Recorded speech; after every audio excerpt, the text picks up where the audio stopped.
All right, folks, this is Dustin here, and I got a little bit of a different video. This is kind of more for locals in the Mobile area, but maybe some of you out there across the globe will still have some interest in this. But basically, it's been a tradition in the Mobile area, or I guess technically more in Chickasaw, to have a tournament every year around Halloween called the Halloween Howler. And this usually takes place at Chickasaw, which is one of the oldest courses in the area, if not the oldest, and it's just a lot of fun. It lasts all weekend. People camp out. It is this cool celebration of disc golf within the area. However, unfortunately, this year, Chickasaw Park has been closed due to renovations and stuff being made to the facilities there to, I guess, make it a bigger, more attractive park. And so that has caused us to kind of have to migrate the tournament somewhere else. And so ultimately, after a bunch of different attempts at different areas, it was settled to do it here at the Admiral, as well at Municipal Park, where we're gonna have the normal Muni course and Muni Gold over on that side of the area, and then over here we actually built two courses across the Admiral. And I say we, it was mostly Corey Mattis and Andrew Coate, but I did help out a little bit. And yeah, I just wanted to show off these layouts, that way people know what they're going to be playing in case they don't get a chance to come out here and practice. When I'm filming this, it's a couple of weeks before the tournament. No baskets have been put in place at Admiral just yet, though I know Muni Goals baskets are out now if you want to go practice that, and the layout's on UDisc. But anyway, I wanted to just kind of show you how we, again, mostly Corey Mattis and Andrew Coate, how they were able to kind of do this. And so this course is going to be built on the back nine, and I believe all amateur divisions will play this, but the top divisions like MPO, MA1, I don't think they'll play this course. But anyway, this is going to be called, I believe, Admiral Orange. I believe Admiral Black is the one that's on the front nine, which I think everyone's probably going to play at some point throughout the weekend. And the first hole is just hole 10. You know, it's going to be 311 feet from the white pad, and this is how you're going to kick off your round at Admiral Orange. All right, so after you play the normal hole 10 as hole number 1, we added a brand new hole. This actually was my design, so I'll take a little bit of credit for this one, because the goal was to try to keep 11 intact some way, but fit in another hole.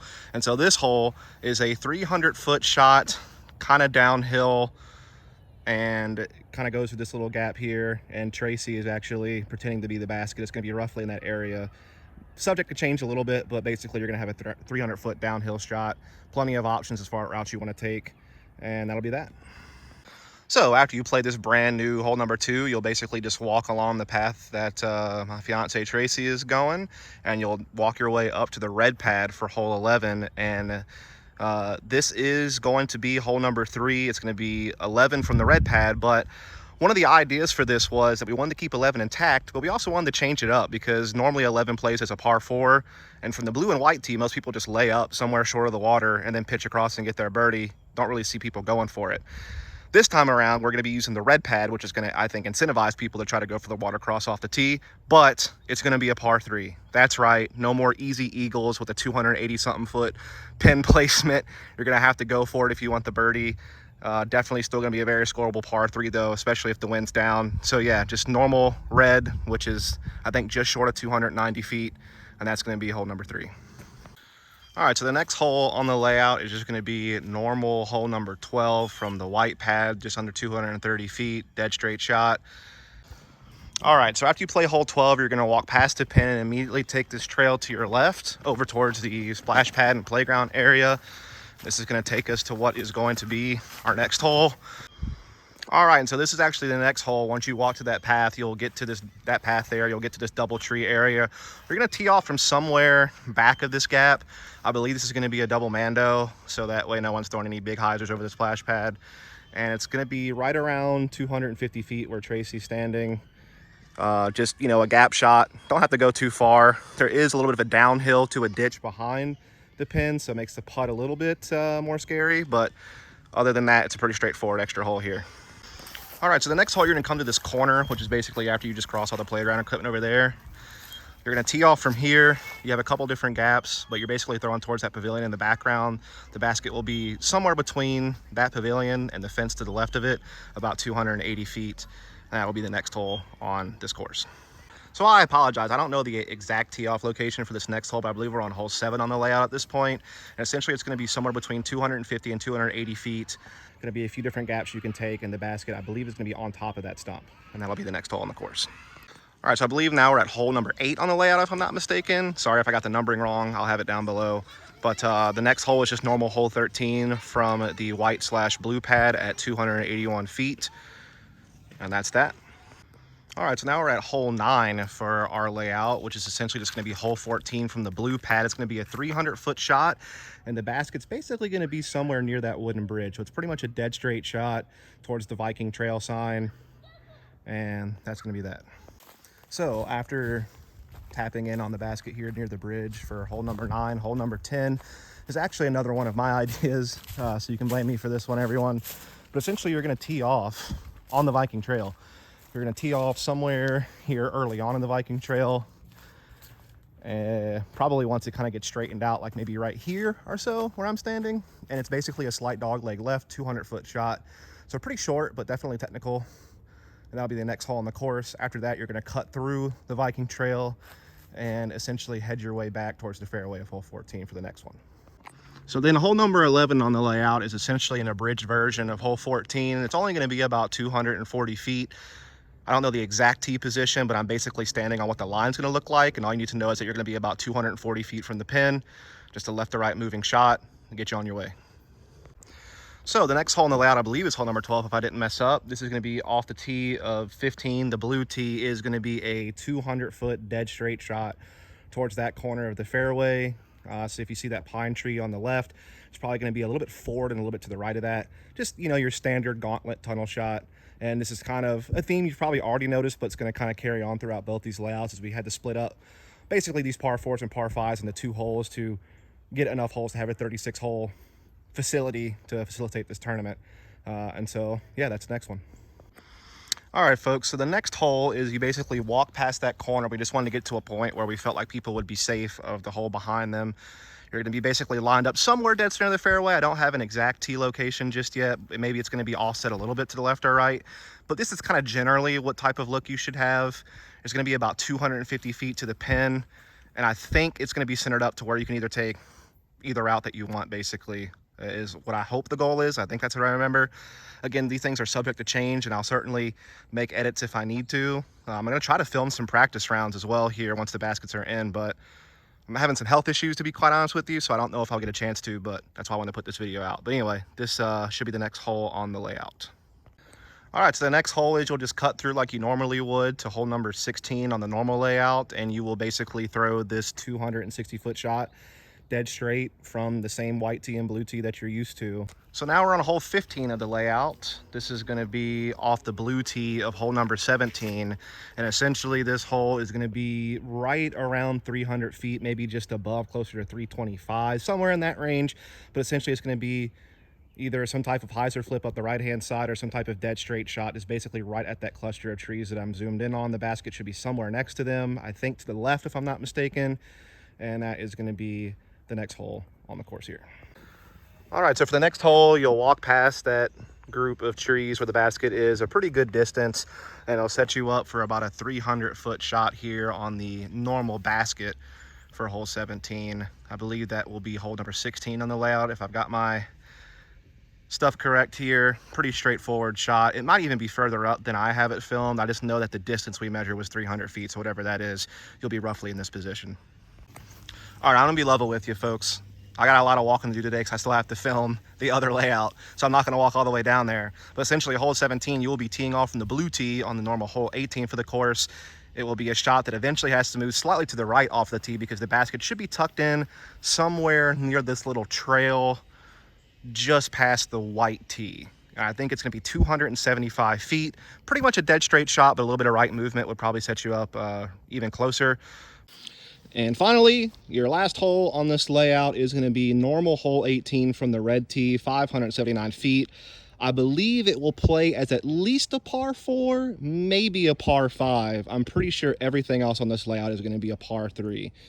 So that basically wraps it up for what I believe will be called Admiral Orange. Again, this course will only get played, I think, by pools C and D, maybe B. I don't think so. Certainly pool A will not be playing this course. They'll be playing the other one that I'm about to show off.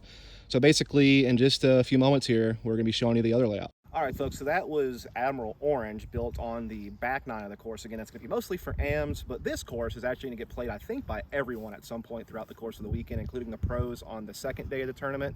This is, I believe, called Admiral Black. I might have got the colors mixed up, but I definitely have all the holes right. And let's get it underway.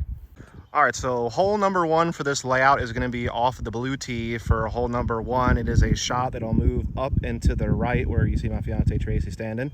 So basically you can throw something up the center gap that's going to move left to right, or you can kind of throw a dead straight shot through this right lane, whatever you prefer, but that is where the basket should be roughly. All right, so this gets a little bit funky, all right? I'm not going to lie, but you're going to have to trust me a little bit. So the next hole, you will tee off from the white tee of hole 7, but you'll tee it off reverse, going front to back of the tee. You'll be throwing to hole 1's basket, and you basically have 2 options. You can either go right up the gut here with something mostly straight, but then eventually moving to the right, or you can take this right gap here, sets up really nicely for a flex forehand, something overstable for a right-handed player. But basically you just have to beat that pine tree on the corner and you'll pretty much park it. It's only 185 feet, so very scoreable, and actually kind of a fun hole, even though it's kind of funky how we built it. All right, save some time here real quickly. Holes 3 and 4 on this layout will basically just be normal holes 2 and 3 from the white / blue tee, same tee, and that's going to do it for the next couple of holes. All right, so after you play normal holes 2 and 3, playing as 3 and 4 on the layout, you'll come to what's going to be hole 5 on the layout, which is basically you teeing off from the blue tee of normal hole 4, and it's going to be up this right-hand side of the fairway, 325 feet, but playing slightly uphill. Tracy is kind of standing where the pin would be. There's actually a chance it might be a blind shot tucked in even further to the right, but I wanted to at least have her stand there so you can kind of get an idea of what it's going to look like. But I think this might be a blind shot. It may not. It may just be right where she's standing, but just a heads up that this is a little bit subject to change. All right, and so keeping with the theme of breaking up these par 4s and par 5s into 2 separate holes, for hole number 6 on the layout, it'll come to the final stretch of the fairway of hole 4. Basket down there in the middle. It's going to play as 420 feet. I can't imagine what possibly would have kind of been the inspiration for that exact distance of 420 feet, but you know, I'll leave it up to interpretation. Also, to save me for some walking, since I'm doing kind of a marathon today filming both these layouts, hole 7 on this Admiral Orange layout will simply be hole 5 from the white / blue tee, playing as normal. So after a little bit of 420 action, you're going to come over here to the blue tee of hole number 6 to play out hole number 7 on this Admiral Orange layout. It is going to be about 250 feet. It's going to be about where Tracy is standing. This pin placement is subject to change a slight bit, but essentially you can kind of either take this left route or this right route. Probably this way with the forehand, this way with something dead straight. Again, it's only about 250 feet, but obviously pretty tight. And so that is the next hole that you're going to play. All right, so we've made it to hole 8 on this Admiral Orange layout, and it's basically just going to be roughly around 300 feet, maybe a little less, maybe a little more. Don't have an exact tee placement for this just yet, but it's essentially going to be kind of on the left side of the fairway of hole number 6, well in front of the white tee pad and well away from that last basket that you played to for safety. And it's basically just going to be a stock hyzer shot wide right. For right-handed players, just do this big gap right here and just slowly fade into the green of what is normal hole 6, and that's going to do it for this one. All right, so I need to make a correction here. I actually messed up the distance on those last couple of holes because I got off on my numbering, and I might have got the numbering off a little bit as well because I forgot to include the hole that plays from normal hole 5 because we did skip that on the walking. So my mistake for that. Essentially, that last shot I just showed you, that stock hyzer, that is only going to be 260 feet. The shot you throw off of normal hole 6's blue tee pad, where I showed you that little hole that moved left to right that Tracy was standing in, that's actually going to be closer to 300 feet. So that should get everything back on track. Apologies for that. I did pretty much show you every hole, though, at least to let you physically get to see it. Next hole you're going to play is, since we use hole 7's white / blue pad to play the second hole of the layout, which goes to normal hole 1's basket. A lot of numbers. I know it's confusing. Bear with me here. You're going to play from the red tee of hole number 7. And this is actually kind of fun because now I think it encouraged people to run this island a lot more. You know, usually people lay up from the white / blue pad, and people will probably still lay up from this pad too, but I think there'll be a little bit more incentive to run this because if you can at least touch the island, you'll still get your par. which is the same thing you're kind of looking at if you're laying up, unless you lay up really close to the water's edge and you have like a circle 2-putt for birdie you might want to run. That's even more risky in my opinion, because then you could wind up with a bogey if you miss that birdie putt attempt and go on the water. So this is kind of interesting. I'll be curious to see how people want to play this from the red tee.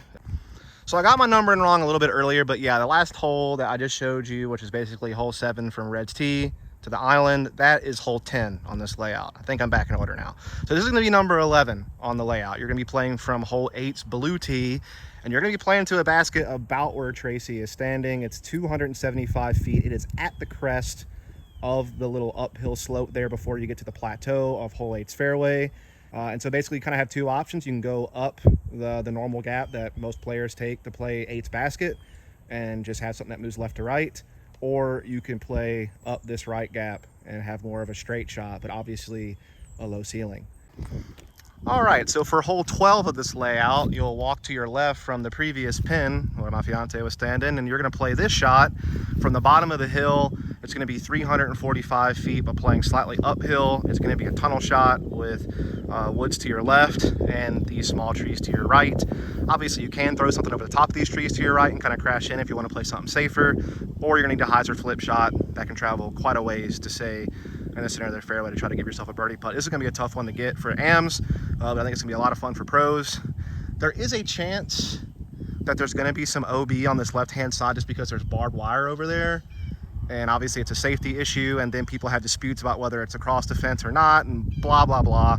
So don't be surprised if you see some type of OB line that gets drawn on this left-hand side, just to kind of take care of any questions about whether you're out of bounds or not. But then to save me some walking, because I'm slightly lazy, but also because I've been doing a lot of walking today, the very next hole that you'll play is after you get wrapped up there, you'll walk down this wood line towards normal hole 8's basket, which is not going to be used in the tournament. And you're going to get just past it. There's going to be this little dirt patch, and then you're going to throw a 450-foot shot that basically just runs along that wood line that you're seeing in the background. If you've played the Red, White, and U tournament in the past, you've probably played a hole just like this or similar to it.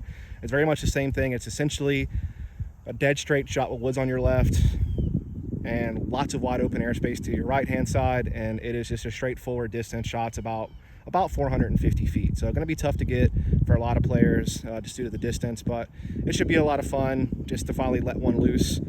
And then after that, you're going to move up that hill in the background there and play a few more holes. All right, so after you play hole 13, that 450-foot shot, I'm kind of looking back at where the tee area would be now. It kind of plays at this corner right here. You'll then play hole number 14, which will be a 340-foot shot slightly up this hill onto the flat ground. It's going to be tucked into that corner there deep into the left. Again, 340 feet. There is some barbed wire on this left-hand side, so there might be an OB line that gets drawn to kind of keep you away from that. Again, it'll stop disputes on whether or not you're out of bounds over the barbed wire fence. It'll keep you away from the barbed wire fence for safety issues, so do not be surprised if you see some type of painted OB line on the left-hand side of the fairway. All right, so after you tap out on hole 14, which is over in that corner, you will then walk straight across from there to your right, and you'll come to this area here looking back towards the road. This is going to be a 295-foot shot or so, and the basket will be roughly where Tracy is at. It might actually be a little bit closer than that, but it's going to be roughly like this. It's pretty much a dead straight shot, plenty of airspace on the right-hand side. And so this would be hole number 15 on the layout. Again, 295 feet, roughly, maybe a little shorter. It might wind up being 275, something like that. All right, so after you play hole 15, you'll walk down the hill towards the road and then hang a left, and you'll come near this little green metal building, and you'll walk back a little bit more, and this will set you up for what will be a hole number 16 on this layout. It's going to be a 440-foot shot. The road will play as the OB line on the left side of the fairway.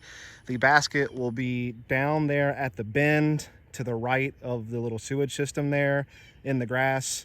Maybe a little more right than that, kind of dead straight ahead, but it's going to be 440 feet again with the OB playing on this left-hand side. All right, so after playing that long hole along the road into the park, you're going to play hole 17, which will be an island green. That's right, anything on the sidewalk or past it will be considered out of bounds, and you'll be going to a drop zone. It's 275 feet. The basket will be somewhere kind of just in front of and to the right of that box thing in the center of your screen. You do have the option, instead of trying to cross the water in your first shot for birdie, to basically pitch to where the drop zone will be, which is just around those bushes to the right-hand side. So if you really want to play this safe, you could play a big straight shot towards that bridge or a putter shot over there to set up to cross on your second shot if you don't want to risk it. But yeah, otherwise it's going to be an island green tee shot here for hole 17. Again, 275 feet. So if you miss the island off the tee, you'll be at a drop zone kind of somewhere here in front of me, and trying to save your par from probably at least 80 feet away or something like that, maybe a little more, maybe a little less.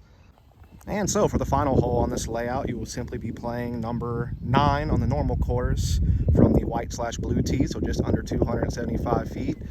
Dead straight tunnel shot there right across the water. So that is how you will finish off Admiral Black here, built on the front 9 of the normal Admiral course. All right, folks, that's going to wrap it up here for the layouts for Admiral Black and Admiral Orange. It's going to be used for the Halloween Growler for this year as a replacement to the Howler, which unfortunately we can't do as the boat is closed. Hope that you'll all enjoy these courses. I know that Corey Mattis and Andrew Coate, I feel like I'm pronouncing his last name wrong. I'm sorry about that, man. But they put a lot of work in trying to design this course. I kind of helped out here and there with some distances and a couple of hole designs, but it was a majority of them and maybe a couple other people that they worked with. And all in all, I think these two courses are actually a lot of fun. I particularly think the course I showed you last, the Black course that even the pros will be playing, is actually a pretty darn good course. The Admiral Orange course, built on the back 9's, a little more rough around the edges, but I think it still works for this tournament, and I think people should still probably enjoy it, particularly on the AM side, who are the only ones that are going to be playing that course. And yeah, thanks so much for watching this. I hope this video helped you out, and yeah, follow, subscribe for more content.